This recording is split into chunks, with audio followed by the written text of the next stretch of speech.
أعوذ بالله من الشيطان الرجيم. بسم الله الرحمن الرحيم.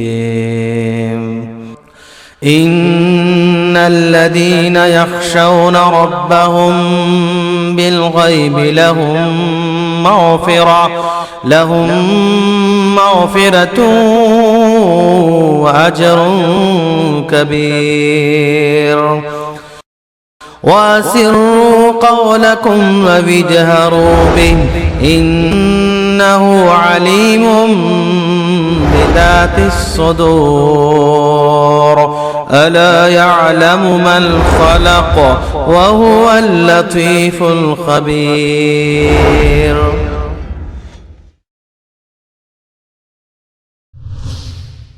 كنتم خير أمة أخرجت للناس تأمرون بالمعروف وتنهون عن المنكر وتؤمنون بالله. اور دنیا میں عدل اگر قائم ہو جائے تو تمام فسادات، تمام چیزیں ویسے ہی ختم ہو جائے. امن و امان کہاں ختم ہوتا ہے جب وہاں عدل نہ رہے. عدل کی جگہ ظلم آ جائے تو فوراً وہاں پر فساد کھڑا ہو جاتا ہے. عجیب لوگ تھے. گورنر بنا دیا تو گورنر ہے، سی ایم بنا دیا گیا تو سی ایم ہے، قاضی بنا دیا گیا تو قاضی ہے، چیف جسٹس بنا دیا، چیف جسٹس ہے، کمانڈر ان چیف بنا دیا گیا، کمانڈر ان چیف ہے، گورنر بنا دیا گیا تو گورنر ہے. اللہ اکبر. کہاں سے سیکھا انہوں نے؟ یہاں تو کوئی آئی ایس ہوتا ہے تو اس کے بعد اسے کوئی بڑا عہدہ دیا جاتا ہے کہ جو حکومت چلانے کے لیے آپ کے پاس کیا کیا وہ چیز ہے. یہاں تو ہر ایک پیسہ دماغ رکھتا ہے، کیسی کیسی صلاحیتیں دی. تو علم دین تو آپ لوگ سیکھتے نہیں ہیں. دوسرے علم سیکھیے، کون کہہ رہا مت سیکھیے، لیکن اس کے ساتھ علم دین پہلے ضروری ہے. یہ علم دین روشن کر دیتا ہے آپ کے ذہن کو. یہ اگر نہیں ہے اب بیکار ہے. شریعت کی نگاہ میں بیکار ہے، دنیا کی نگاہ میں بھی آپ بیکار ہیں. سب سے پہلے ہمیں ایک لفظ نظر آ رہا ہے، قل سے ہی. اے ہمارے رسول آپ بول دیجئے، اب کہہ دیجئے. یعنی اللہ خود کہہ رہا ہے ایک، اور دوسرے اپنے رسول سے کہہ رہا ہے کہ آپ بھی بول دیجئے. اللہ فرما رہا ہے قل، آپ کہیے. اس کا مطلب اللہ کہہ رہا ہے کہ آپ کہیے، پھر رسول بول رہے ہیں کہ میں کہہ رہا ہوں. اس کا مطلب یہ بات اللہ کہہ رہا ہے اور اس کا رسول بھی کہہ رہا ہے. اور نقطہ یہ ملا کہ اللہ کہے وہ قرآن ہے اور رسول بولے تو وہ سنت ہے. یہی دونوں چیزیں ہمارے عقیدے اور عمل کا محور ہے. اس کے علاوہ جو کچھ ہے وہ خرافات اور ہذیان کے سوا کچھ بھی نہیں. یہ لفظ قل سے مستفاد ہوا. قل آپ کہہ دیجئے. کیا کہہ دیجئے؟ تعالو، آؤ. دیکھو عربی میں میرے پاس آؤ کے لیے کئی الفاظ آتے ہیں. جیسے انگریزی میں کہا جاتا ہے کم آن یا کم ٹو می، میرے پاس آؤ. عربی میں آؤ کے لیے کئی اسالیب ہیں. مثلا یہ کہا جاتا ہے کہ ایتے آؤ. ایک لفظ آتا ہے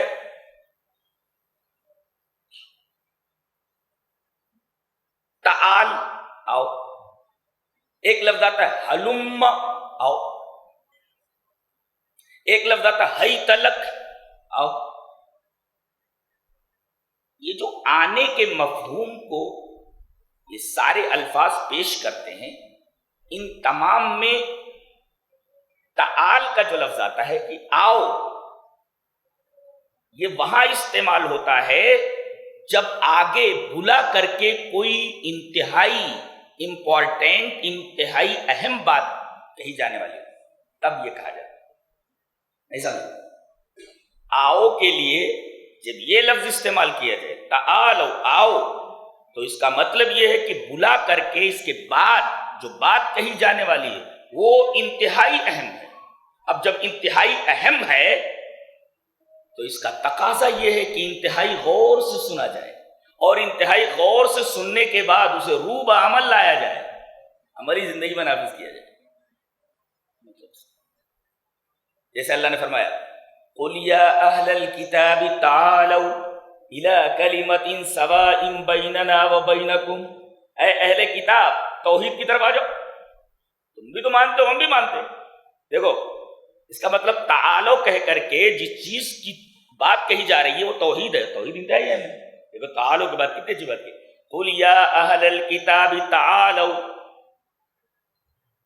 خلاصہ یہ نکلا کہ تعالو یعنی آؤ یہ اس وقت بولا جاتا ہے جب آگے کوئی انتہائی اہم بات کہی جانے والی.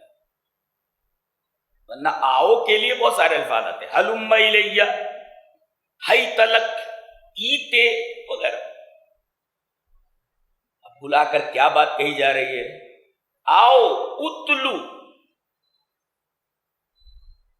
میں تمہیں بتاؤں. دیکھو ایک ہوتا ہے بتاؤں، ایک ہوتا ہے تلا یتلو. تلا یتلو کا مطلب ہوتا ہے یکے بعد دیگرے کوئی کام کرنا.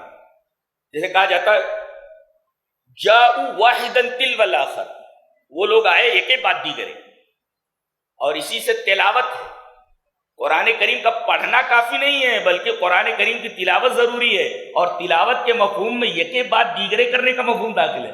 اب پڑھو پھر پڑھو پھر پڑھو پھر پڑھو. یہ زندگی کے اندر مسلسل ایک عمل کا نام ہے جو تلا یتلو سے ظاہر ہے. سمجھ گئے؟ تلاوت میں اور قرات میں فرق ہے. اس طرح آپ پڑھ لیجئے، بات ختم ہو گئی. جو کہا جا رہا ہے وہ آپ پڑھ لیجئے. لیکن تلاوت ایک مسلسل عمل کا نام ہے. تلاوت جو لفظ ہے اس کے اندر تسلسل ہے، سکسیشن ہے، یعنی مسلسل یہ عمل کیا جائے. تو اتلو، میں بار بار تمہیں یہ بتاؤں. ایک نکتہ اور ملا کہ موضوع جتنا اہم ہو اس موضوع کو بار بار لوگوں کے سامنے پیش کیا جائے. یہ نکتہ ملا. توحید انتہائی اہم موضوع ہے، بار بار بیان کیا جائے. رسالت ایک اہم موضوع ہے، بار بار بیان کیا جائے. رد شرک ایک اہم موضوع ہے، بار بار بیان کیا جائے. توحید کی عظمت ایک اہم موضوع ہے، بار بار بیان کیا جائے. اتلو، میں تلاوت کروں یعنی بار بار بیان کروں. قل تعالوا اتلو ما حرم ربکم علیکم. میں تمہیں یہ بتانے جا رہا ہوں کہ اللہ نے تمہارے اوپر کیا کیا چیزیں حرام کر دی ہیں. یہاں کا ٹھہر جائے. آئیے ایک حدیث دیکھ لیتے ہیں کہ زمانے جاہلیت میں جاہلیت اولا کا طریقہ کیا تھا. حدیث اس طرح وان عبداللہ ابن عباس رضی اللہ تعالی عنہما قال کان اہل الجاہلیت یاکلون اشیاء ویترکون اشیاء تقذرا فبعث اللہ تعالی نبیہ وانزل کتابہ وأحل حلاله وحرم حرامه فما أحل فهو حلال وما حرم فهو حرام وما سكت عنه فهو عفو. رواه ابو داؤد کی کتاب الاطعمہ. حضرت امام ابی داؤد رحمہ اللہ ابو داؤد شریف کتاب الاطعمہ کے اندر یہ روایت اسی طرح لائے ہیں اور راوی حضرت عبداللہ ابن عباس ہیں. حضرت عبداللہ ابن عباس فرماتے ہیں کہ رسول اکرم صلی اللہ علیہ وسلم کے زمانے میں جو ماحول تھا یہ پہلے سے چلتا آ رہا ایک ماحول تھا جس میں اہل جاہلیت کچھ چیزوں کو کھاتے تھے، کہتے تھے یہ حلال ہے. وَيَتْرُكُونَ أَشْيَاءَ، اور کچھ چیزوں کو چھوڑ دیتے تھے. تَقَذُّرًا، وہ کہتے تھے یہ جائز نہیں ہے، کراہت سے چھوڑ دیتے تھے. یہ چیز حلال ہے، یہ چیز حرام ہے. اور یہ حلال اور حرام خود بنا لیتے تھے. آگے فرمایا فبعث اللہ تعالی نبی، اللہ نے اپنے نبی کو بھیجا. وَأَنزَلَ كِتَابَهُ، اور اپنی کتاب نازل فرمائی. وَأَحَلَّ حَلَالَهُ، کچھ چیزیں حلال کی. وَحَرَّمَ حَرَامَهُ، کچھ چیزیں حرام کی. فَمَا أَحَلَّ فَهُوَ حَلَال، اللہ نے جو حلال کر دیا وہی حلال ہے. وَمَا حَرَّمَ فَهُوَ حَرَام، جو حرام کر دیا وہی حرام ہے.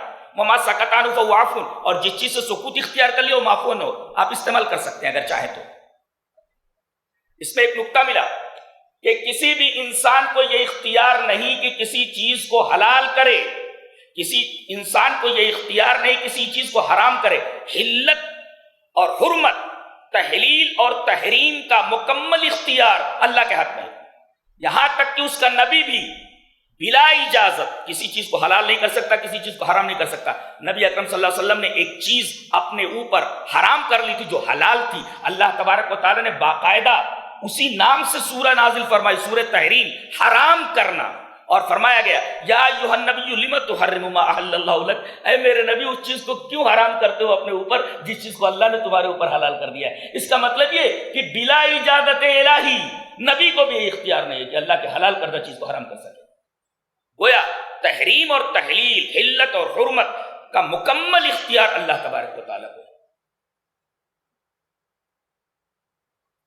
اب اگر کوئی عالم، کوئی درویش کوئی بات کہتا ہے کہ یہ حلال ہے یا حرام ہے، اور اس کے پیچھے کوئی شرعی دلیل نہیں رکھتا اور لوگ مان لیتے ہیں بلا جھجک، تو یہ رب بنانے کے مرادف ہے۔ دلیل یہ حدیث پاک، وہاں عدی بن حاتم رضی اللہ تعالیٰ عنہ قال اتیت النبی صلی اللہ علیہ وسلم وفی عنقی صلیب من ذهب فقال یا عدی اطرح عنك هذا الوثن وسمعته يقرأ في سورة برات اتخذوا احبارهم ورهبانهم اربابا من دون الله فقال اما انهم لم يكونوا يعبدونهم ولكنهم كانوا اذا احلوا لهم شيئا استحلوا واذا حرموا عليهم شيئا حرموا۔ رواه الترمذی فی کتاب التفسیر۔ حضرت امام ترمذی شریف کتاب التفسیر کے اندر روایت اسی طرح ہے، راوی مشہور صحابی حضرت عدی بن حاتم ہے جو عیسائیت سے کنورٹڈ ہے۔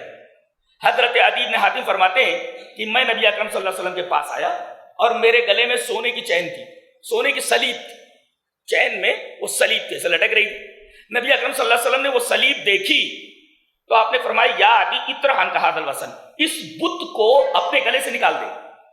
آپ نے اس سلیب کو، اس سونے کی کراس کو جو ان کے گلے میں لٹک رہی تھی، اس کو آپ نے بت کہا۔ بت، ایک سوال کرتا ہوں، بھئی کوئی اجمیر سے دھاگا لے آیا اور اپنے ہاتھوں پہ باندھ لیا، کسی نے امام حسین کے نام پر وہ امام ضامن باندھ لیا، کسی نے تعویذ لٹکا لی، تو یہ جو دھاگا ہے ہاتھ میں باندھ لیا گیا، یہ جو تعویذ لٹکا لی گئی، یہ جو امام ضامن باندھ لیا گیا، کمر میں کوئی دھاگا کس لیا گیا، پیروں میں کوئی چیز پہن لی گئی، حرج کیا ہے پہننے؟ سوال، حرج کیا ہے؟ دھاگا ہی تو ہے، تعویذ ہی تو ہے۔ لیکن نبی اکرم صلی اللہ علیہ وسلم نے اس سلیب کو جو سونے کی تھی اسے بت کہا۔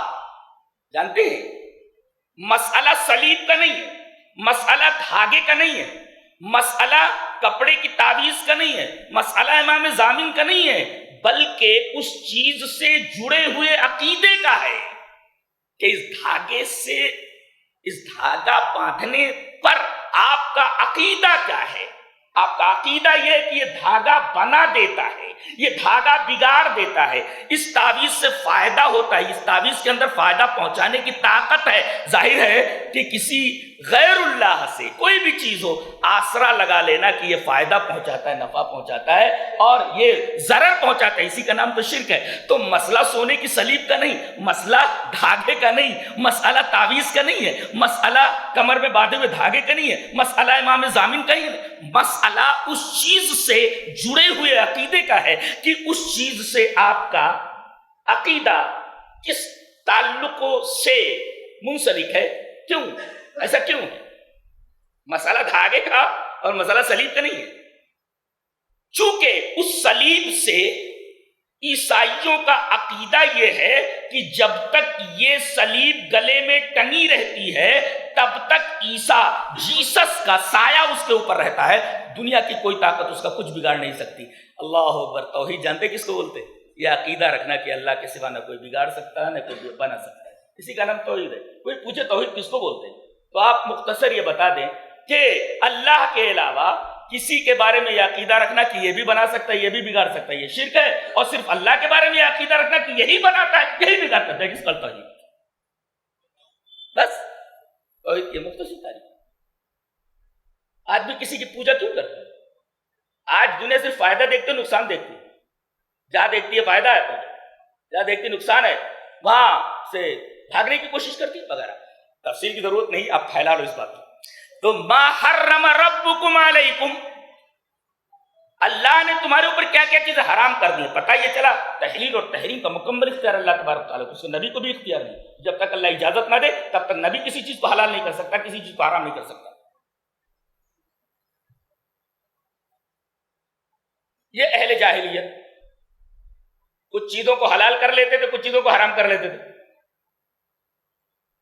یہاں تک بات پہنچی۔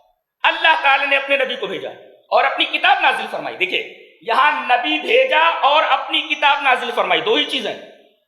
فبعث اللہ تعالی نبی، تیسری چیز بتاؤ نا، فبعث اللہ تعالی نبیہ وانزل کتابہ، انزال کتاب کتاب، اور اپنے نبی کو بھیجا.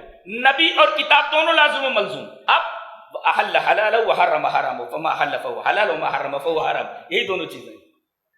فبعث اللہ تعالی نبیہ وانزل کتاب، کتاب اور نبی یہی دونوں حجت.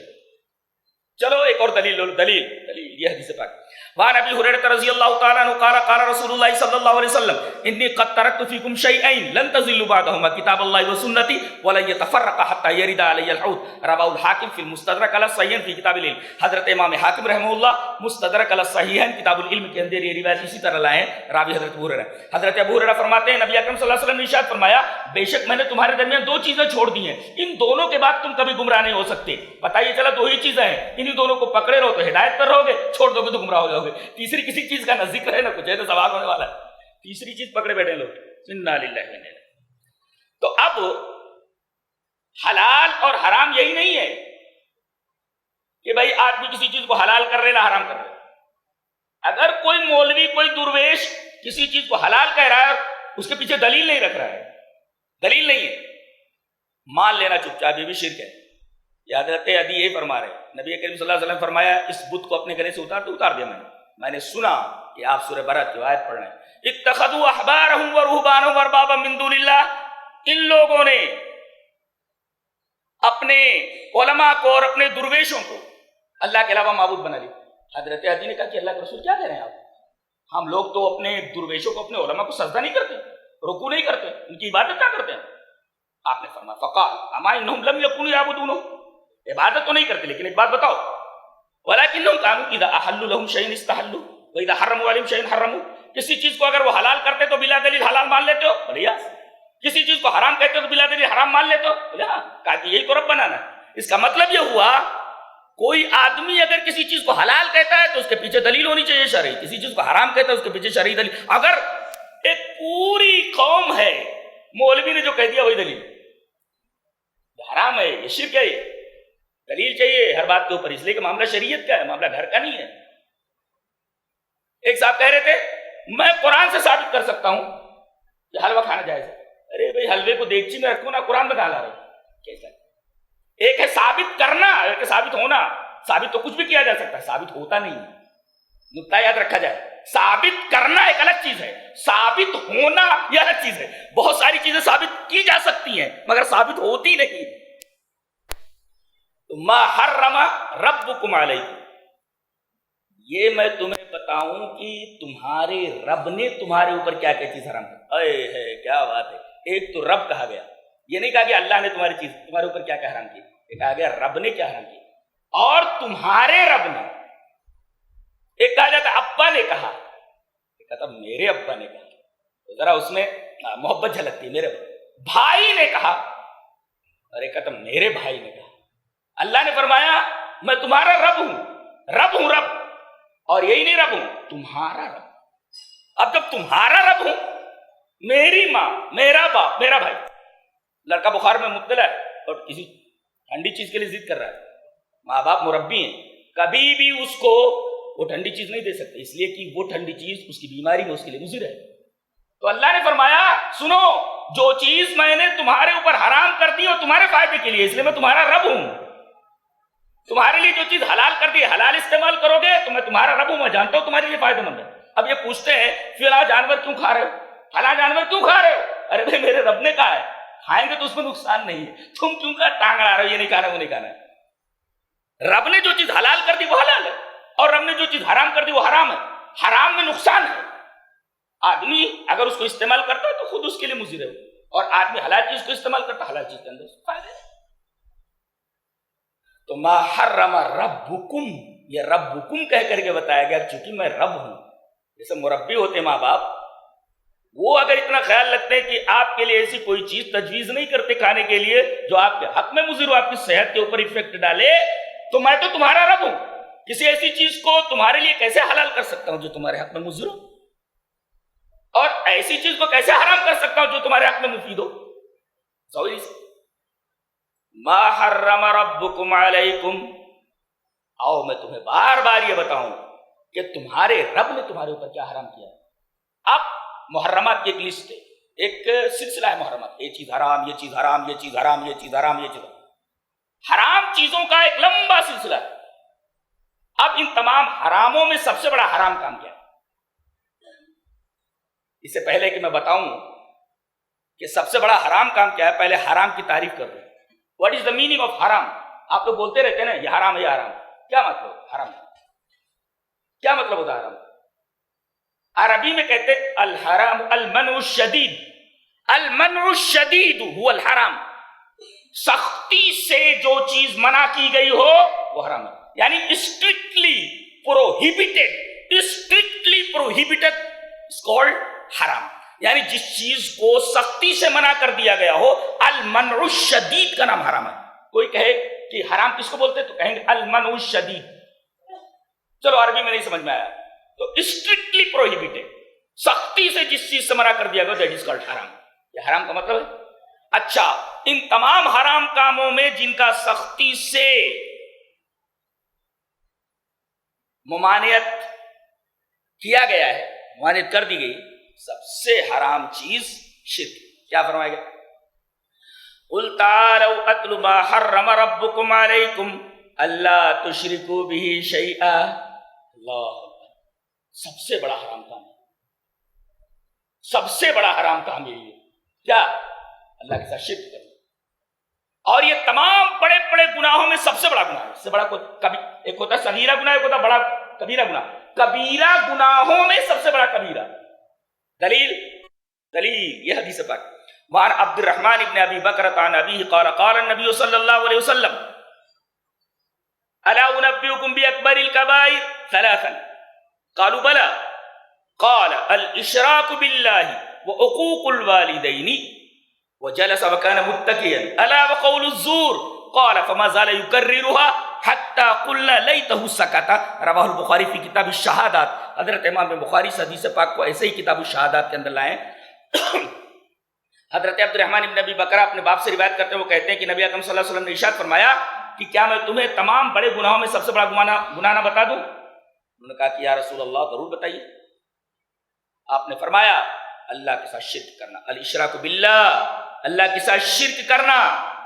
تو کہا اللہ کے رسول اس کے بعد، یا اس کے بعد کس کا نمبر ہے؟ کہا کہ ماں باپ کی نافرمانی کرنا، ماں باپ کی نافرمانی کرنا۔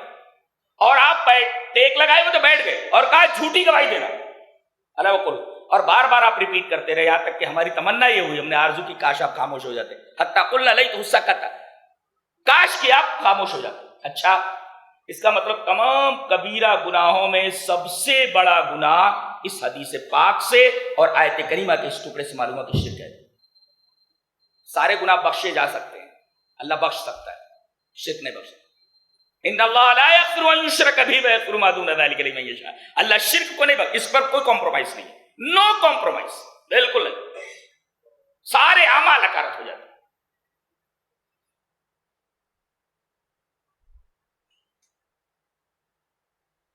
تو 10 نصیحتوں میں سے، 10 وصیتوں میں سے پہلی وصیت اللہ کے ساتھ شرک نہیں کرنا۔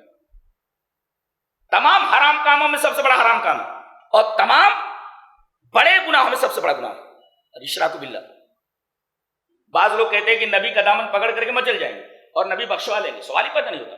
اگر آدمی شرک کر کے گیا ہے، نبی کی سفارش کے دائرے میں بھی نہیں آتا، نبی اس کی سفارش کر ہی نہیں سکتے۔ دلیل یہ حدیث پاک، وعن ابی ہریرہ رضی اللہ تعالی عنہ قال قال رسول اللہ صلی اللہ علیہ وسلم لكل نبی دعوت مستجابہ فتعجل كل نبی دعوته وانی اختبأت دعوتی شفاعة لامتی یوم القیامہ فہی نائلۃ ان شاء اللہ من مات من امتی لا یشرک باللہ شیئا۔ رواہ مسلم فی کتاب الایمان۔ حضرت امام مسلم رحمہ اللہ اس حدیث پاک کو اسی کتاب الایمان کے اندر لائے، راوی حضرت ابو ہریرہ ہے۔ حضرت ابو ہریرہ فرماتے ہیں کہ نبی اکرم صلی اللہ علیہ وسلم کی اس حدیث میں جو آخری ٹکڑا ہے کہ میری سفارش کے دائرے میں وہی شخص آئے گا جس نے اللہ کے ساتھ شرک نہیں کیا ہوگا۔ جو شرک کر کے گیا ہے میں اس کی سفارش نہیں کر سکتا۔ کہتے ہیں کچھ بھی کرو، شرک کی گندگیوں میں، بدعت کی گندگیوں میں لپٹے رہو، اور رسول اللہ صلی اللہ علیہ وسلم ہمیں بخشوا لیں گے، سفارش کر لیں گے، اور سفارش کے دائرے میں ہم آ جائیں گے، بخش دیے جائیں گے۔ قطعاً نہیں، شرک کرنے والے کی سفارش نبی اکرم صلی اللہ علیہ وسلم میدان حشر کے اندر نہیں کریں گے۔ پہلی وصیت۔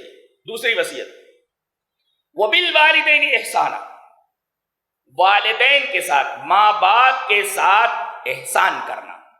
ظاہر ہے کہ وہ تمہارے ساتھ احسان کر چکے ہیں، تمہارے بچپنے میں. اب وہ بچے ہو گئے.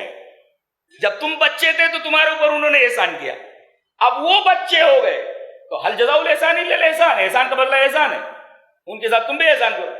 اور احسان کا مطلب ہوتا ہے ہر اچھی چیز جو ان کے دل کو پسند آئے اور شریعت اس کی اجازت دیتی ہے, ہر وہ کام آپ ان کے ساتھ کریں, اس کو احسان کہتے ہیں. اچھا, یورپین حضرات کہتے ہیں ہم بھی تو ماں باپ کے ساتھ حسن سلوک کرتے ہیں. ہم نے پوچھا آپ ماں باپ کے ساتھ حسن سلوک کس طرح کرتے ہیں؟ بولے ہم جب بوڑھے ہو جاتے ہیں تو اولڈ ایج ہوم کے اندر ہم کو ڈال دیتے ہیں اور اس کے بعد مہینے مہینے ہم خرچہ بھیجتے رہتے ہیں اور اولڈ ایج ہوم کے جو نگراں ہوتے ہیں ان کا خیال رکھتے ہیں, کھانے پینے کا مکمل خیال رکھتے ہیں. اور ہم لوگ سال میں 1-2 بار لے جا کر کے پھولوں کا گلدستہ اپنے ماں باپ کو پیش کرتے ہیں اور دن بھر ان کے ساتھ رہتے ہیں اور اس کا پھر چلے آتے ہیں. قرآن حکیم نے یہ بتایا کہ ماں باپ کے ساتھ اس طریقے کا حسن سلوک کرنا یہ تمہارے ہاں ہو سکتا ہے, اسلامی شریعت میں نہیں ہے. وہ بالوالدین, والدین کے ساتھ حسن سلوک, یہ بم مصاحبت کے لیے آتا ہے. عربی طالب علم جب عربی پڑھتا ہے تو وہاں بچپن ہی میں اس کو بتایا جاتا ہے پہلی کتاب کے اندر, الباء للمصاحبہ, یہ جو بے آتی ہے مصاحبت کے لیے ہوتی ہے, یعنی ماں باپ کو اپنے ساتھ رکھ کر کے حسن سلوک کرو. یہ اولڈ ایج ہوم میں ڈال کر کے یہ تمہاری تہذیب ہو سکتی ہے, یہ اسلامک سویلائزیشن نہیں ہے, یہ اسلامی تہذیب نہیں ہے, تمہاری تہذیب ہو سکتی ہے کہ اولڈ ایج ہوم میں ڈال کر کے خرچہ دیتے رہو. یہاں ماں باپ کو اپنے ساتھ رکھ کر کے ان کے ساتھ حسن سلوک کرو. یہ بے کا مفاد ہے جو یہاں لایا گیا, وہ بالوالدین احسانا, الباء للمصاحبہ. کیا تعلیم ہے, سبحان اللہ, کیا کلام ہے, کیا باتیں کرتا ہے اللہ تعالیٰ. اچھا, اب یہ ماں اور باپ, ان میں مرتبہ کس کا بڑا ہے اور کتنا بڑا ہے؟ آئیے خود نبی سے پوچھ لیتے. دلیل یہ حدیث پاک. وعن ابی ہریرہ رضی اللہ تعالی عنہ قال جاء رجل الى رسول الله صلى الله عليه وسلم فقال يا رسول الله من احق الناس بحسن صحابتي؟ قال امك. قال ثم من؟ قال ثم امك. قال ثم من؟ قال ثم امك. قال ثم من؟ قال ثم امك. قال ثم من؟ قال ثم ابوك. رواه البخاری فی کتاب الادب. حضرت امام بخاری رحمۃ اللہ علیہ بخاری شریف کتاب الادب کے اندر یہ روایت اسی طرح لائے, راوی حضرت ابو ہریرہ. حضرت ابو ہریرہ فرماتے ہیں کہ ایک آدمی رسول اللہ صلی اللہ علیہ وسلم کے پاس آیا اور کہا کہ اللہ کے رسول, میرے احسان کا, میرے حسن سلوک کا سب سے زیادہ مستحق کون؟ کہا کہ تیری اماں. تیری ماں. کہا اس کے بعد؟ کہا کہ تیری ماں. کہا کہ اس کے بعد؟ کہا تیری ماں. کہا کہ اس کے بعد؟ کہا کہ تیرا باپ. اس حدیث پاک سے معلوم ہوا کہ حسن سلوک کے دونوں مستحق ہیں, مگر 3 درجہ ماں کا بڑا ہوا ہے, اس لیے کہ 3 کام ایسے کرتی ہے جو باپ نہیں کرتا. 9 مہینے پیٹ میں رکھتی ہے, وہ تکلیف باپ نہیں اٹھاتا. پھر پیدائش کے وقت موت و حیات کی کشمکش میں ہوتی ہے, کتنا درد اور کتنی تکلیف اٹھاتی ہو بچوں کو پیدا کرنے میں, اس میں باپ اس کا شریک نہیں ہے. یہ 2 درجے تو یوں بڑھ گئے. اور پیدا ہونے کے بعد 2 سال تک والوالدات یرضعن اولادهن حولین کاملین, مائیں اپنے بچوں کو کامل 2 سال دودھ پلائیں, یہ 2 سال دودھ پلاتی ہے, یہ کام بھی باپ نہیں کرتا. لہذا اس طرح یہ 3 درجے یوں ہی ماں کے بڑھ گئے. تو ماں باپ دونوں حسن سلوک کے مستحق ہیں. ان دونوں میں سب سے زیادہ حسن سلوک کے مستحق ماں.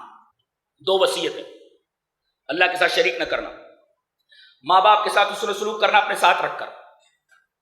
تیسری نصیحت آ رہی ہے, وَلَا تَقْتُلُوا أَوْلَادَكُمْ مِنْ إِمْلَاقٍ, اپنی بچیوں کو, خاص طور سے اپنی اولاد محتاجی کے خوف سے قتل نہ کرنا.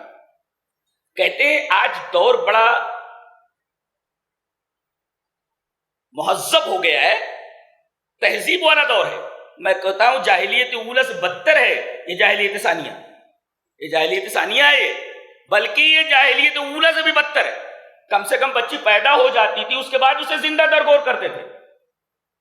اور آج تو پتہ چلا لیتے ہیں کہ ماں کے پیٹ میں بچی ہے یا بچہ ہے, اگر پتہ چلا کہ بچی مار دیتے ہیں.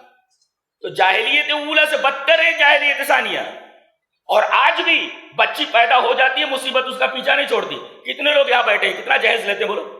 ایک بچی کی شادی میں اگر کم سے کم کھینچ تان کے لایا جائے تو کم سے کم 10-15 لاکھ روپے تو خرچ ہو جاتا ہے. شریعت آپ اجازت دیتی ہے؟ یہ تو سراسر ڈکیتی ہے. ہمارے یہاں دیکھا گیا بیچارے وہ باپ لوٹتا رہتا ہے اور ہنستا رہتا ہے, اسے رونے کی بھی اجازت نہیں دی جاتی, لوٹتا رہتا ہے. اور جتنی مہنگی کی جا رہی ہے شادی, زنا اتنا ہی سستا ہوتا جا رہا ہے ہمارے ماحول میں. یاد رکھو, یہاں جتنے بھی نوجوان بیٹھے ہوئے ہیں, اگر کتاب و سنت سننے کے لیے آپ آئے ہیں تو آپ نکاح پڑھائیے مسجد کے اندر، سیدھے بچی کو گھر لے آئیے، کوئی مطالبہ نہ کیجیے، نیک لڑکی ڈھونڈیے، نکاح پڑھا کر کے لے آئیے۔ کتنے جو گھوڑے جوڑے پتہ نہیں کون کون سی رسم ہوتی ہے، ہم نے تو کیا نہیں، ہم نے بچے کی شادی کی، ہم بہو کو لے کر کے آ گئے نکاح پڑھا کر کے، ہاں، جبکہ بچہ میرا ایسا ہے اس کو کار اور بنگلہ سب دینے کے لیے تیار ہے، نکاح پڑھا کر کے لے آئے۔ ہم کو کسی چیز کی ضرورت ہے، کسی کے دینے سے ہوتا ہے جب تک اوپر والا نہ دے۔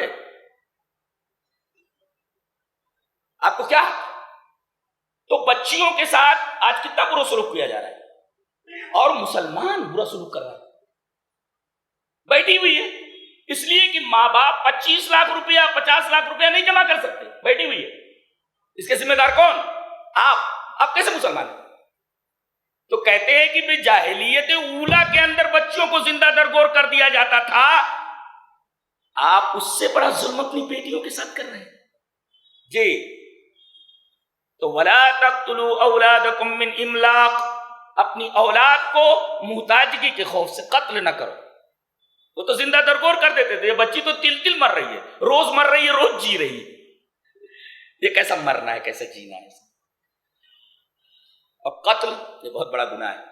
دلیل یہ حدیث پاک، وعن عبداللہ ابن مسعود رضی اللہ تعالیٰ عنہ قال قال رسول اللہ صلی اللہ علیہ وسلم لا تقتل نفس ظلما الا كان على ابن آدم الاول كفل من دمها لانه اول من سن القتل، رواه البخاری فی کتاب احادیث الانبیاء۔ حضرت امام بخاری رحمہ اللہ اس حدیث پاک کو ایسے ہی بخاری شریف کتاب و حدیث الانبیاء کے اندر لائے، راوی حضرت عبداللہ ابن مسعود ہے۔ حضرت عبداللہ ابن مسعود فرماتے ہیں کہ رسول اللہ صلی اللہ علیہ وسلم نے ارشاد فرمایا کہ کسی آدمی کو ناحق اگر قتل کر دیا جائے تو قتل کے گناہ کا ایک حصہ آدم کے پہلے بیٹے قابیل کے اوپر آئے گا جس نے اپنے بھائی حابیل کو قتل کر دیا تھا۔ تو چونکہ اس نے یہ بری سنت ایجاد کی، بری سنت ایجاد کرنے کی وجہ سے اس راستے پر کوئی بھی چلے گا تو اس کے گناہ کا ایک حصہ اس کو ضرور ملتا رہے گا، اس لیے کہ ایک گناہ کی چیز ایجاد کر دی گیا ہے، اور کوئی آدمی کوئی اچھی چیز ایجاد کر کے جاتا ہے اللہ، اور اس راستے پر بہت سارے لوگ چلتے ہیں، پہلے بھی وہ جو کر رہا ہے اس کا ثواب تو اسے مل ہی رہا ہے، مرنے کے بعد ملتا رہے گا، اور اس راستے پر اس کی دیکھا دیکھی کچھ اور لوگ چل رہے ہیں تو ان کا بھی ثواب اس کو ملتا رہے گا۔ لِأَنَّهُ أَوَّلُ مَنْ سَنَّ الْقَتْلَ، اس لیے کہ سنت جو قتل کی اسی نے ایجاد کی، یہ بری سنت سب سے پہلا قتل اسی نے کیا، وہ بھی بھائی نے بھائی کا۔ تو وَلَا تَقْتُلُوا أَوْلَادَكُمْ مِنْ إِمْلَاقٍ، اپنے بچوں کو، خاص طور سے اپنی بچیوں کو محتاجی کے خوف سے قتل نہ کرو۔ اب بیچ میں ایک ٹکڑا آ رہا ہے، دیکھو کیا انداز بیان ہے، کیا اسلوب ہے بولنے کا۔ اللہ فرما رہا ہے نحن نرزقکم وإیاہم، ایسا لگتا ہے جیسے پیرنتھیٹیکلی ہے جملہ معترضہ ہے بیچ میں، اس کی ضرورت نہیں تھی لیکن لے آیا گیا۔ ہم تم کو روزی دیتے ہیں اور ان کو روزی دیتے ہیں، پہلے کم کہا گیا بعد میں ہم کہا گیا، پہلے کم کیوں لایا گیا؟ اللہ فرما رہا ہے تم کیوں اپنی بچیوں کو مار دے رہے ہو محتاجی کے خوف سے؟ نا اب یہ بولو تم کھانا کھاتے ہو کہ نہیں کھاتے؟ بولے کھاتے ہیں۔ کون دیتا ہے؟ کون دیتا؟ تو ہی دیتا ہے۔ اچھا تجھ کو تو دے رہے، کیا ہمارے خزانے میں کمی ہے اس کو نہیں دے سکتے؟ کیا سوال ہے، کیا جواب؟ اللہ نحن نرزقکم، تمہیں روزی دے رہے ہیں نا ہم، ہاں ملے، تو جیسے تم کو روزی دے رہے ہیں مارنے کی کیا ضرورت ہے، اس کو بھی روزی ہم ہی دیں گے نا۔ بولو اس سوال کا جواب اس کے پاس ہے؟ چپ کر دیا گیا، چپ۔ کیا انداز ہے بولنے کا، دیکھ رہے ہیں آپ، نحن نرزقکم، تمہیں روزی ہم دے رہے ہیں نا، تو جب تمہیں کھلا رہے تو اس کو نہیں کھلا سکتے؟ ہمارے خزانے میں کوئی کمی ہے؟ نہیں ہے، پھر کیوں مار رہا ہے؟ پھر کیوں مار رہا ہے؟ دیکھو یہ جملہ کتنا پیارا بیچ میں لے آیا گیا ہے، کیا کیسی سٹائل ہے، نہیں دنیا کا ادب چھان مارو، اس طریقے کا ادب آپ کو نہیں ملے گا کہیں، بولنے کی جو سٹائل ہے قرآن حکیم میں، کلام الہی کا انداز بتاتا ہے، یہ محمد کا کلام نہیں ہو سکتا، انسان ایسا نہیں بول سکتا جی۔ قُلْ تَعَالَوْا أَتْلُ مَا حَرَّمَ رَبُّكُمْ عَلَيْكُمْ، تو آپ لوگ پتہ نہیں کتنے لوگ یہاں ہیں جو عربی جانتے ہیں، میں تو بیسیکلی عربی کا اسٹوڈنٹ ہوں، میں کیا کیا باتیں میں تو پریشان ہو جاتا ہوں۔ قُلْ تَعَالَوْا أَتْلُ مَا حَرَّمَ رَبُّكُمْ، اب کہیں کہیں اتنی پیاری پیاری باتیں ہوتی ہیں کہ وجدان مہک اٹھتا ہے، وجدان مہک اٹھتا ہے۔ قُلْ تَعَالَوْا أَتْلُ مَا حَرَّمَ رَبُّكُمْ عَلَيْكُمْ أَلَّا تُشْرِكُوا بِهِ شَيْئًا وَبِالْوَالِدَيْنِ إِحْسَانًا وَلَا تَقْتُلُوا أَوْلَادَكُمْ مِنْ إِمْلَاقٍ، یہ تین چیزیں ہوئی، اس لیے کہ نحن نرزقکم وإیاہم۔ چوتھی نصیحت آ رہی وَلَا تَقْرَبُوا الْفَوَاحِشَ مَا ظَهَرَ مِنْهَا وَمَا بَطَنَ، ظاہری برائی اور باطنی برائی، ظاہر میں جو نظر آ رہی وہ بھی نہ کرو، اور اندرونی برائی بھی مت کرو، چھپ کر کے نہ کرو، ظاہر نہ کرو۔ آج اگر ظاہری برائی دیکھنا ہے، ظاہری فواہش دیکھنا ہے تو بیچز دیکھ لو، سمندروں کے کنارے جا کر کے دیکھ لو، پارکوں میں دیکھ لو، جہاں وہ لڑکے لڑکیاں بیٹھے رہتے چونچ لڑاتے تھے، کوئی بولنے والا نہیں۔ اور معاملہ اب تک یہی چونچ لڑانے ہی کا خالی ہے، معاملہ اب یہاں تک پہنچنے والا حدیث پاک میں ہے کہ باقاعدہ گدھوں کی طرح مجامات کرتے رہیں گے، زناکاری کرتے رہیں گے۔ کوئی اچھا آدمی تو ادھر سے گزرے گا، ارے بھائی کیا کر رہے ہو، ذرا آڑ میں ہو جاؤ، ابھی تو خالی چونچ لڑانا دیکھ رہے ہو آپ، بے حیائی کا یہ عالم۔ اور جانتے ہو ایسا کیوں ہوتا ہے؟ آئیے خود نبی سے پوچھ لیتے کہ یہ فواہش کیوں بڑھتے ہیں، کیوں پیدا ہوتے ہیں معاشرے میں؟ یہ نقطہ یہاں سے لے کر کے جاؤ، یہ گندگی، یہ بے حیائی، یہ عریانی، یہ ننگا پن معاشرے میں پیدا کیوں ہوتا ہے؟ آئیے نبی سے پوچھتے ہیں۔ کیا شریعت ہے ہماری، کتنی پاک اور شفاف ہے۔ میں تو خود پریشان ہوں کہ اتنی پیاری شریعت ہمارے پاس ہے اور ہم ایسے ہیں جیسے سب کچھ ہم اگر بھیک مانگے، ایسا مانگو۔ آئیے حدیث دیکھتے ہیں۔ حدیث اس طرح، وعن وراد كاتب المغيرة عن المغيرة قال سعد بن عبادة رضي الله تعالى عنه لو رأيت رجلا مع امرأتي لضربته بالسيف غير مصفح فبلغ ذلك رسول الله صلى الله عليه وسلم فقال أتعجبون من غيرة سعد والله لأنا أغير منه والله أغير مني ومن أجل غيرة الله حرم الفواحش ما ظهر منها وما بطن۔ وہی الفاظ جو قرآن میں یہاں بھی حدیث میں بھی، ومن أجل ذلك ولا احد احب الیہ العذر من اللہ ومن اجل ذلك بعث المبشرین والمنذرین ولا احد احب الیہ المدحۃ من اللہ ومن اجل ذلك وعد اللہ الجنہ۔ رواه البخاری فی کتاب التوحید۔ حضرت امام بخاری رحمۃ اللہ علیہ اس حدیث پاک کو کتاب التوحید میں لائے۔ آپ کو سن کر حیرت ہوگی کہ پوری حدیث میں ایک ایک لفظ دیکھ ڈالیے، ایک ایک ورڈ کو انسپیکٹ کر لیجیے، آپ دیکھ لیجیے آپ، لیکن آپ کو کہیں توحید کی تے اور شرک کی شین نظر نہیں آئے گی، لیکن اس کو امام بخاری کتاب التوحید میں لا رہے ہیں۔ توحید کی تے نہیں ہے، شرک کی شین نہیں ہے، مگر امام بخاری اس کو توحید کتاب التوحید میں لا رہے ہیں، توحید کے چیپٹر میں اس کو گھسا دے رہے ہیں۔ وجہ یہ ہے کہ اس حدیث میں ایک بات کہی گئی ہے۔ سعد بن عبادہ ایک صحابی ہیں، وہ ایک دفعہ کہنے لگے اپنے ساتھیوں سے، سنو، سعد بن عبادہ کہتے ہیں لو رأیت رجلا مع امراتی، اگر میں اپنی بیوی کو کسی غیر مرد کے ساتھ قابل اعتراض حالت میں دیکھ لوں تو I will kill both of them، I will kill him، مار دیتا اس میں سے، تلوار سے اس کی گردن مار دیتا، اس کو چھوڑوں گا نہیں۔ یعنی میری بیوی کے ساتھ اگر کوئی غیر مرد قابل اعتراض حالت میں پایا گیا تو دونوں اس بات کے مستحق ہے کہ ان کی گردن مار دی جائے۔ یہ بات جب نبی کو پہنچی، فبلغ ذلك رسول اللہ صلی اللہ علیہ وسلم، رسول اللہ صلی اللہ علیہ وسلم کو یہ بات پہنچی تو آپ نے فرمایا تمہیں سعد کی غیرت پر تعجب ہوتا ہے؟ سعد غیرت مند ہے اور میں سعد سے زیادہ غیرت مند، اور اللہ مجھ سے زیادہ غیرت مند۔ اللہ اکبر۔ سعد یہ برداشت نہیں کر سکتے کہ میری بیوی کسی غیر مرد کے ساتھ ہو، اللہ کے رسول اس سے زیادہ غیرت مند ہے، آپ اور نہیں چاہیں گے، اور اللہ اس سے زیادہ غیرت مند، وہ کیسے چاہے گا؟ اچھا، تو جیسے کوئی آدمی اپنی بیوی کو کسی غیر مرد کے ساتھ دیکھنا گوارا نہیں کرتا اور اس لائق سمجھتا ہے کہ اس کی گردن مار دی جائے، ایسے ہی اللہ سارے گناہوں کو بخش سکتا ہے، مگر کبھی یہ گوارا نہیں کر سکتا کہ میرا بندہ میرا آستہ چھوڑ کر کے کسی دوسرے آستہ کے اوپر جائے۔ اس وجہ سے امام بخاری اس کو کتاب سے دیکھ رہے ہیں، کتنا بڑا فقیہ ہے امام بخاری، کتنا بڑا فقیہ، دیکھ رہے ہیں اللہ کیسے، اس وجہ سے یہ بے حیائی برداشت نہیں کر سکتا کیونکہ اللہ غیرت مند ہے۔ نقطہ یہ ملا کہ معاشرے کے اندر بے حیائی اس وقت پھیلتی ہے جب غیرت کا فقدان ہو جائے، غیرت ختم ہو جائے۔ وَمِنْ أَجْلِ غَيْرَةِ اللَّهِ، غیرت کا لفظ ہے۔ فواحش کیوں پھیلتے ہیں؟ جب غیرت ختم ہو جائے۔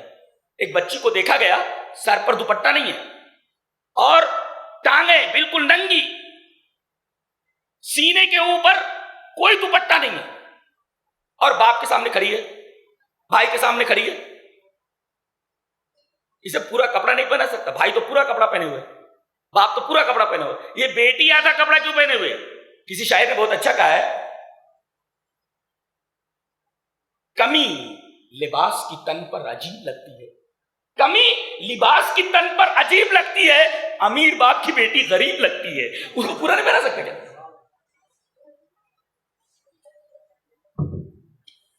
پتہ یہ چلا کہ ننگاپن، عریانیت اور فحاشی یہ اس وقت پھیلتی ہے جب غیرت کا فقدان ہو، معاشرے میں غیرت ختم ہو جائے.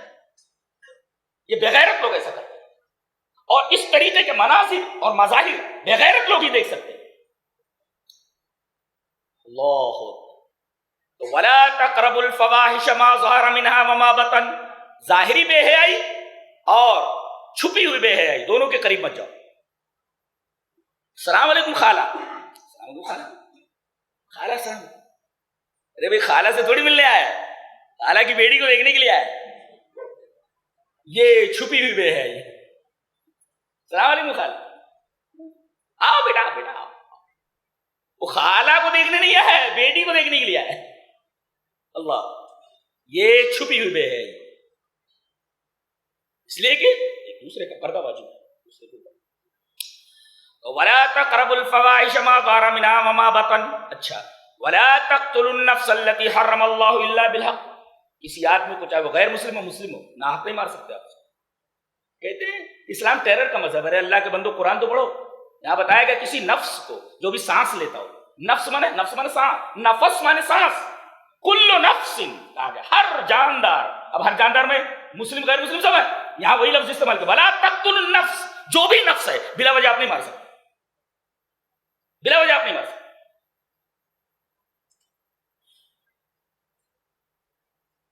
بلا وجہ نہیں مار سکتے.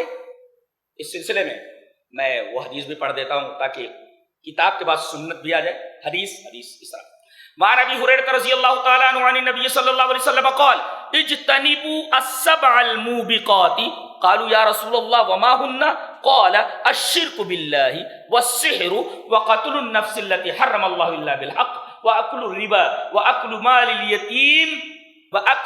مال اليتيم وقذف المحصنات الغافلات المؤمنات.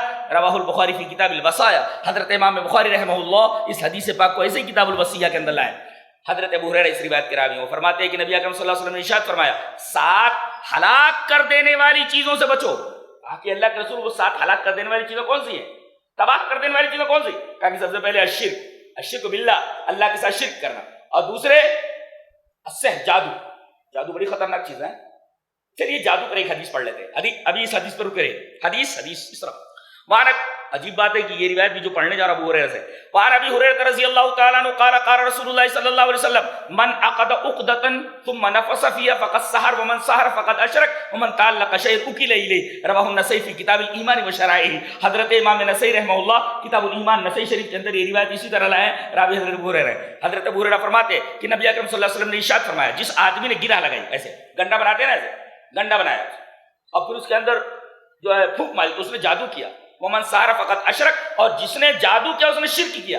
اس حدیث پاک میں یہ بیان کیا گیا کہ جادو شرک ہے، تو اللہ کے ساتھ شرک نہ کیا جائے، ایک ہلاک کرنے والی چیز. دوسرے جادو یہ بھی حرام چیز ہے. دوسرے وقتل النفس التي حرم اللہ الا بلا وجہ کسی آدمی کو قتل کر دینا چاہے کسی بھی مذہب کا ہو. 3 واکل الربا، سود کھانا، واکل مال الیتیم، یتیم کا مال کھا لینا، اور اسی طریقے سے والتولی عن الزحف، میدان کارزار سے بھاگ لینا. لڑو مرو چاہے جیو، بچے تو غازی مرے تو شہید، بھاگنا کیوں؟ والتولی عن الزحف، بھاگنا نہیں. اور آخری چیز کسی سیدھی سادی بھولی بھالی مومنہ عورت کے اوپر تہمت لگانا. یہ 7 ہلاک کر دینے والی چیزیں. تو اس میں آپ دیکھیں وقتل النفس التي حرم اللہ الا بالحق. تو اس آیت کریمہ میں 5 چیزیں بیان کی گئی، 5 نصیحتیں ہو گئی. اللہ فرماتا ہے ذالکم وصاکم بہ لعلکم تعقلون، یہ اللہ کی وصیت ہے تمہارے لیے، اور وصیت اس لیے ہوتی ہے تاکہ پوری کی جائے.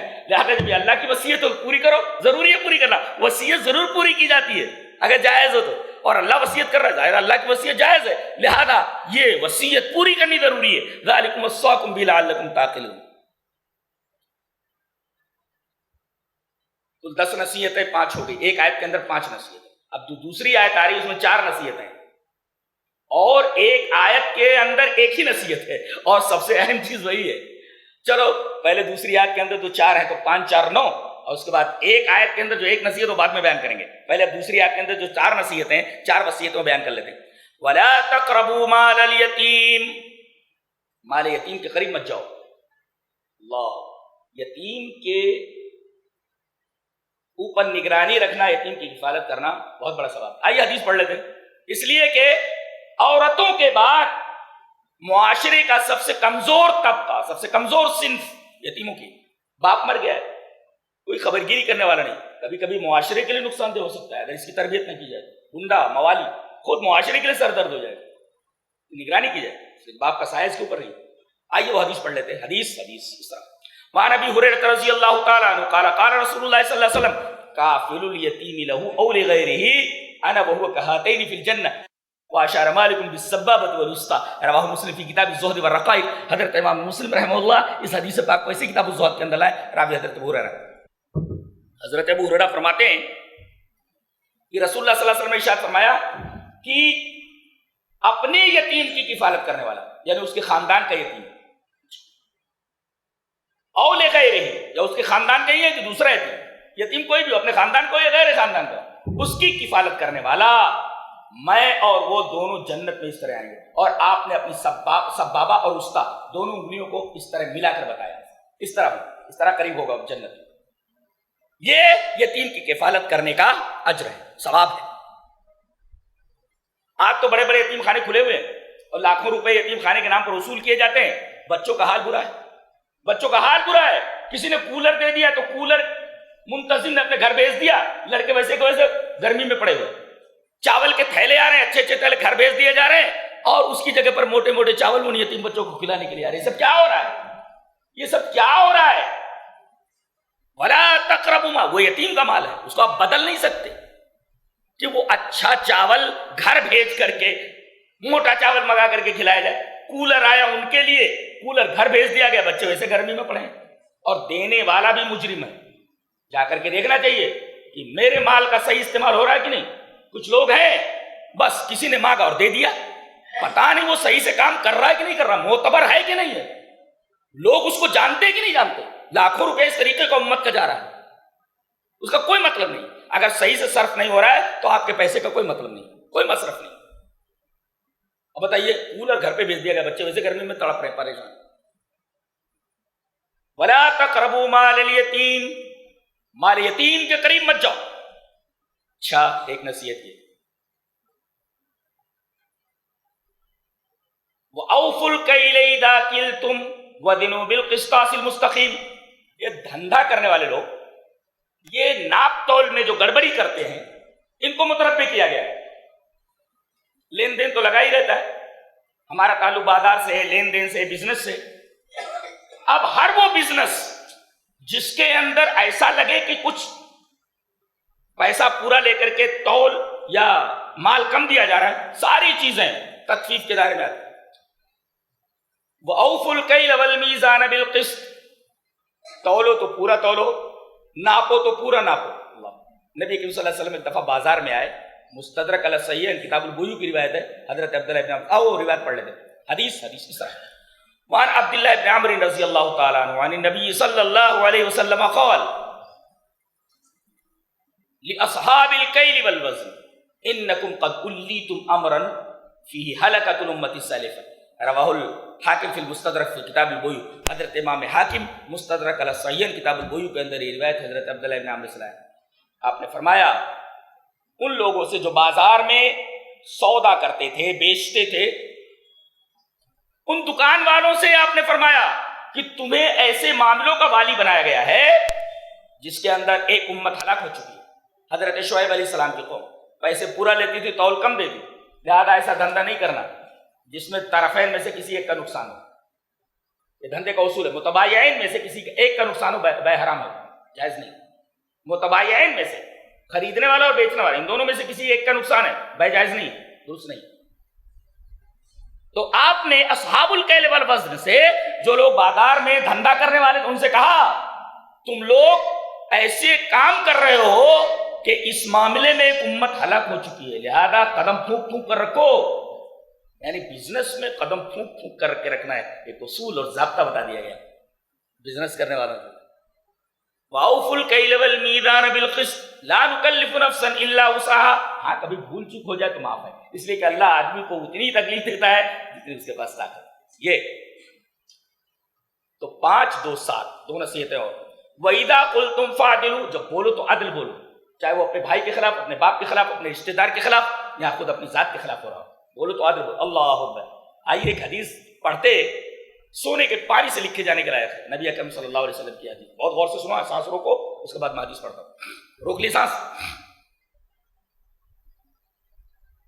حدیث وعن عائشة رضی اللہ تعالی عنہ ان قریشا اہمهم شان المرأة المخزومیة التي سرقت فقالوا من يكلم فيها رسول الله صلى الله عليه وسلم فقالوا من يسترع عليه الا اسامة بن زيد حب رسول الله صلى الله عليه وسلم فكلموا اسامة فقال اتشفع في حد من حدود الله ثم قام فاختطب فقال انما اهلك الذين من قبلكم انهم اذا سرق فيهم الشريف تركوه وَإِذَا سَرَقَ فِيهِمُ الضَّعِيفُ أَقَامُوا عَلَيْهِ الْحَدَّ وَأَيْمُ اللَّهِ لَوْ أَنَّ فَاطِمَةَ بِنْتَ مُحَمَّدٍ سَرَقَتْ لَقَطَعْتُ يَدَهَا۔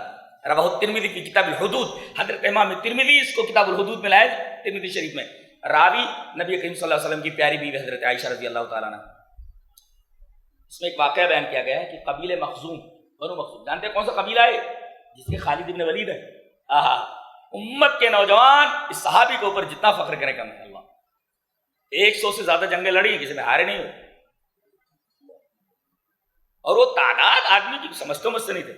ایک میدان جنگ میں رومی اتنے تعداد میں اتنے زیادہ تھے کہ ایک مسلمان کے منہ سے نکل گیا، رومی کتنی تعداد میں؟ حضرت خالد بن ولید نے کہا چپ، خدا کی قسم اگر میرے گھوڑے الاشکر کا پاؤں زخمی نہ ہوتا تو میں کہتا اس سے دگنے ہو جائیں۔ دل لڑ کر کے بتاتا ہوں، اللہ کیسا آدمی تھا یہ۔ تمنا کر دیکھیں گے حشر میں، ان کو جنت پہ دیکھیں گے انشاءاللہ کیسے ہیں حضرت خالد۔ رسول کے بعد جو ہے اس صحابی سے اتنی عقیدت ہے مجھے کہ میں دیکھنا چاہتا ہوں کیسے تھے۔ 100 سے زیادہ جنگیں لڑی لیکن کسی میں ہارے نہیں۔ ایک دفعہ کافروں کی طرف سے آئے تھے اور مسلمانوں کو کافی نقصان پہنچا، 70 صحابہ کرام مارے گئے، بڑے بڑے جنگ میں شریک ہوئے ہیں۔ کبھی شکست کا داغ نہیں لگا اس آدمی کو اوپر، یہ امت کا واحد شخص ہے صحابی خالد بن ولید، اور گھوڑے کی کاٹ اتنی اچھی جانتا تھا، ادھر مارا گردن نیچے گئی، ادھر گھوڑا ادھر نکل گیا، گھوڑے کی کاٹ بڑی اچھی جانتے تھے۔ ان کے مقابلے میں صرف ایک صحابی دیکھا جاتا تھا، ابو عبیدہ بن جراح، بہت عظیم الشان صحابی، حضرت ابو عبیدہ امین الامہ کا خطاب دیا گیا، یہ سیف اللہ ہے وہ امین الامہ۔ کیسے کیسے خطابات زبان نبوی سے نکلے، کیسے کیسے لوگ، نہ کوئی یونیورسٹی ہے نہ کوئی کالج ہے، ایک چھوٹی سی مسجد کھجور کے پتوں کی چھت ہے اور مٹی کی دیوار ہے، بہت دنوں تک مسجد نبی میں دروازہ نہیں تھا، کتے آتے تو گھومتے رہتے، دروازہ ہی نہیں تھا۔ بارش ہوتی تھی تو پانی ٹپکتا تھا، فرش گیلا ہو جاتا تھا، صحابہ کرام کیچڑ اور پانی کے اندر سجدہ کرتے تھے۔ لیکن اس اسکول سے جتنے لوگ پڑھے ہیں آج تو بڑے بڑے اسکول کھولے جا رہے ہیں، بڑی بڑی عمارتیں ہیں، لیکن پڑھائی 0/بھیلی ہے، 0/0 ہے، کچھ نہیں آتا بچے، کچھ نہیں آتا، بڑی بڑی عمارتیں، خوب پیسے لوٹ رہے ہیں لوگوں سے، پڑھائی نہ امت کے بچوں کی فکر، اس لیے خود اس لائق نہیں ہے، ان کے دلوں میں اللہ کا خوف نہیں۔ لیکن اس چھوٹے سے مدرسے کے اندر کھجور کے پتوں کی چھت ہے، میں کہتا ہوں دنیا کی تمام یونیورسٹیز مل کر کے اگر ایک صحابی بنانا چاہے نہیں بنا سکتے، دنیا کے تمام اسکولز، دنیا کے تمام کالجز، دنیا کی تمام یونیورسٹیز اگر مل کر کے ایک صحابی جیسا انسان بنانا چاہے ایک صحابی نہیں بنا سکتے۔ اور یہاں 1,24,000 سے زیادہ ایسے یعنی نرسری آف ہیروز، ایک نرسری کھول لیتے ہیں، یہ تو نرسری آف ہیروز ہے، ہیرو لوگوں کا، ہر ایک آدمی ہیرو ہے، nursery of heroes Masjid Nabawi, nursery of heroes, hero لوگوں کی۔ اللہ یہ تمام صحابہ ہیں، اور اسی اسکول کے پڑھے ہوئے حضرت خالد بن ولید رضی اللہ تعالیٰ، 100 جنگیں لڑی ہیں، عجیب لوگ تھے، گورنر بنا دیا تو گورنر ہے، سی ایم بنا دیا گیا تو سی ایم ہے، قاضی بنا دیا گیا تو قاضی ہے، چیف جسٹس بنا دیا گیا چیف جسٹس ہے، کمانڈر ان چیف بنا دیا گیا کمانڈر ان چیف ہے، گورنر بنا دیا گیا تو گورنر ہے۔ اللہ اکبر، کہاں سے سیکھا انہوں نے؟ یہاں تو کوئی IAS ہوتا ہے تو اس کے بعد اسے کوئی بڑا عہدہ دیا جاتا ہے کہ جو حکومت چلانے کے لیے آپ کے پاس کیا کیا ہے وہ چیزیں، یہاں تو ہر ایک پیسہ دماغ رکھتا ہے، کیسی کیسی صلاحیتیں دی، تو علم دین تو آپ لوگ سیکھتے نہیں ہیں. دوسرے علم سیکھیے، کون کہہ رہا مت سیکھیے، لیکن اس کے ساتھ علم دین ضروری ہے. یہ علم دین روشن کر دیتا ہے آپ کے ذہن کو. یہ اگر نہیں ہے تو اب بیکار ہے، شریعت کی نگاہ میں بیکار ہے، دنیا کی نگاہ میں بھی آپ بیکار ہے. اللہ اکبر. تو یہ قبیلہ بنو مخزوم کی عورت تھی، اس نے چوری کی تھی، اور اسلام میں چوری کی سزا ہاتھ کاٹ دینا. اب ظاہر ہے کہ اتنے بڑے قبیلے کی عورت کا ہاتھ کاٹ دینا پورے قبیلے کی ناک کٹ جانے کے مرادف تھا. لہذا یہ ہوا کہ اس عورت کی جو سزا ہے وہ کم کرا دی جائے، ہاتھ نہ کاٹا جائے. لیکن بات کون کرے؟ لوگوں نے کہا بات کون کرے گا نبی سے کہ اس عورت کا ہاتھ نہ کاٹا جائے؟ کہا کہ اسامہ ابن زید ہے نا، نبی کریم صلی اللہ علیہ وسلم سے بڑی محبت کرتے ہیں، اور وہ اگر بول دیں گے کام ہو جائے گا. فکلم اسامہ کو انہوں نے آگے بڑھایا، کہا جا کر بولو نا یار، جاؤ. اب یہ گئے، انہی کے کندھے پر تمام لوگوں نے بندوق رکھ دیا، بات یہی کریں گے. اس لیے کہ حب رسول اللہ من یستر علیہ الا اسامہ بن زید حب رسول اللہ، رسول اللہ صلی اللہ علیہ وسلم کے محبوب ہیں. یہ جو بات کہیں گے نبی مان لیں گے. آئے کہا کہ اللہ کے رسول ایک بات بولنی ہے. کہا بولو.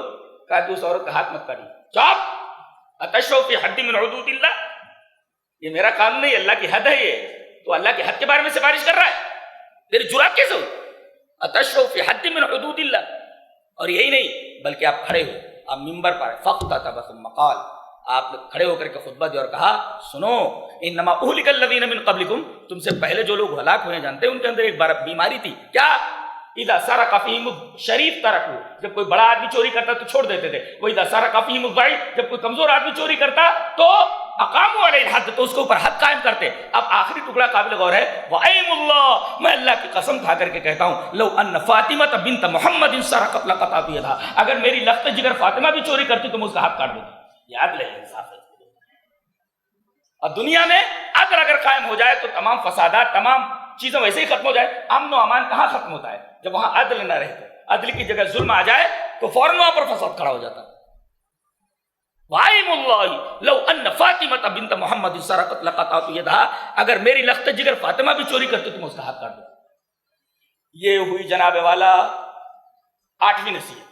وَإِذَا قُلْتُمْ فَاعْدِلُوا وَلَوْ كَانَ ذَا قُرْبَىٰ وَبِعَهْدِ اللَّهِ أَوْفُوا، اور عہد کرو تو پورا کرو. ایک ہوتا وعدہ، وعدہ ایک طرفہ ہوتا ہے، عہد دو طرفہ ہوتا ہے، میں بھی. اور عقد کس کو بولتے ہیں؟ جو لکھت میں آ جائے. یہ تین فرق. وعدہ ایک طرفہ ہوتا ہے، عہد دو طرفہ ہوتا ہے، اور عقد جو مارز تحریر میں آ جائے. یہ تین فرق ہے، عقد، عہد اور وعدہ. اب دیکھیں یہاں وہ بِعَهْدِ اللَّهِ أَوْفُوا، عہد کرو تو پورا کرو. اب آئیے اس پر بھی ایک حدیث پڑھ لیتے ہیں. حدیث اس طرح، وعن عبد الله بن عمرو رضی اللہ تعالی عنہ عن النبي صلی اللہ علیہ وسلم قال اربع من كن فيه كان منافقا او كانت فيه خصلة من اربعة كانت فيه خصلة من النفاق حتى يدعها، اذا حدث كذب، واذا وعد اخلف، واذا عاهد غدر، واذا خاصم فجر. رواه البخاری فی کتاب المظالم. حضرت امام بخاری رحمہ اللہ بخاری شریف کتاب المظالم کے اندر یہ روایت اسی طرح لائے. راوی حضرت عبداللہ ابن عمرو. حضرت عبداللہ ابن عمرو فرماتے ہیں کہ رسول اکرم صلی اللہ علیہ وسلم نے ارشاد فرمایا کہ 4 چیزیں جس آدمی کے اندر وہ پکا منافق ہے، اور چاروں چیزوں میں سے اگر ایک پائی جائے تو اتنا ہی منافق ہے، حتی یدایا تک کہ اس کو چھوڑ دے. جب بولے تو جھوٹ بولے، اور جب وعدہ کرے تو اس کی خلاف ورزی کرے. وَإِذَا عَاهَدَ غَدَرَ، اور جب عہد کرے تو غداری کرے. اس کا مطلب ہے وہ بِعَهْدِ اللَّهِ أَوْفُوا، اور عہد کرو تو پورا کرو. اس لیے کہ عہد کا پورا نہ کرنا یہ در حقیقت نفاق کے دائرے میں آتا ہے. ایسا آدمی منافق ہے. یہ ہوا 9 وصیتیں. میں سرسری طور پر گزر رہا ہوں، ابھی ڈیپ میں نہیں جا رہا ہوں ورنہ اوپر سے جائے گی آپ کے. جی تو یہ 9 نصیحتیں ہو گئی. اچھا، آخری نصیحت جو ایک آیت کے اندر بیان کی گئی ہے، اللہ نے فرمایا وَأَنَّ هَذَا صِرَاطِي مُسْتَقِيمًا فَاتَّبِعُوهُ وَلَا تَتَّبِعُوا السُّبُلَ فَتَفَرَّقَ بِكُمْ عَنْ سَبِيلِهِ. یہ میرا سیدھا راستہ ہے، صراط مستقیم ہے، تم اسی کے اوپر چلو، راستوں پر نہ چلو. پتہ یہ چلا کہ اختلاف جو ہوتا ہے، اختلاف وہ حق کو فالو کرنے پر نہیں ہوتا. حق ایک ہوتا ہے، حق ایک ہوتا، ناحق کئی ہوتے. اور حق کو فالو کیا جائے تو اختلاف نہیں ہوتا، ناحق کو فالو کرنے لگتے لوگ اختلاف ہوتا ہے. اور یہاں کہا گیا راستے پر چلو، راستوں پر نہ چلو. اور پھر نبی کریم صلی اللہ علیہ وسلم نے اس آیت کریمہ کی شرح فرمائی. حدیث اس طرح، وعن جابر بن عبد الله رضی اللہ تعالی عنہ قال كنا عند النبي صلی اللہ علیہ وسلم فخط خطا وخط خطين عن يمينه وخط خطين عن يساره ثم وضع يده في الخط الاوسط فقال هذا سبيل الله ثم تلا هذه وان هذا صراطي مستقيما فاتبعوه ولا تتبعوا السبل فتفرق بكم عن سبيلي. رواه ابن ماجہ فی کتاب المقدمہ فی باب اتباع سنت رسول اللہ صلی اللہ علیہ وسلم. امام ابن ماجہ رحمہ اللہ کتاب المقدمہ میں باب اتباع سنت رسول اللہ صلی اللہ علیہ وسلم کی روایت لائے. راوی حضرت جابر بن عبداللہ. حضرت جابر فرماتے ہیں کہ ہم لوگ بیٹھے ہوئے تھے, اچانک آپ صلی اللہ علیہ وسلم نے ایک لکیر ہی ڈریو اسٹریٹ لائن, آپ نے ایک سیدھی لکیر کھینچی اور دائیں 2 لکیریں بائیں 2 لکیریں, اور آپ نے بیچ والی لائن کے اوپر ہاتھ رکھا اور فرمایا یہ اللہ کا راستہ ہے.